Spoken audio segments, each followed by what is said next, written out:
এবার আসতে যাচ্ছে মেগাস্টার শাকিব খান অভিনীত তাণ্ডব সিনেমার রোমান্টিক গান। গতকাল থেকে ভারতে মুম্বাইয়ে শুরু হয়েছে শাকিব খানের তাণ্ডব সিনেমার ডাবিং এর কাজ। সেখানে গিয়ে এই সিনেমার ডাবিং এ অংশ নিয়েছেন মেগাস্টার শাকিব খান। ঈদের বাকি হাতে গোনা মাত্র কয়েকদিন রয়েছে, তাই তাণ্ডব সিনেমার টিম পুরোদমে ডাবিং এর কাজ শুরু করে দিয়েছে। ডাবিং এর সাথে সাথে হচ্ছে এডিটিং এর কাজও। শোনা যাচ্ছে এই সপ্তাহের মধ্যে আসতে পারে তাণ্ডব সিনেমার রোমান্টিক গান, যে গানের ভিতরে মেগাস্টার শাকিব খানের সাথে দেখা যেতে পারে সাবিলা নূরকে।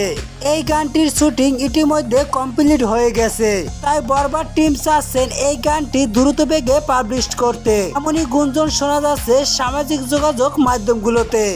শোনা যাচ্ছে তুফানের মতো তাণ্ডব সিনেমায় থাকছে অ্যাকশন, ভাইলেন্স এবং রোমান্টিক। শাকিব খান এই সিনেমার ভিতরে একটি ভিন্ন চরিত্রে অভিনয় করবেন। এই সিনেমার ভিতরে তার অভিনয়ের ধাঁচটাই হতে পারে একটু ভিন্ন রকমের। সব মিলিয়ে তুফানের মতো আবারও একটি প্যাকেজ নিয়ে আসতেছেন পরিচালক রায়হান রাফি।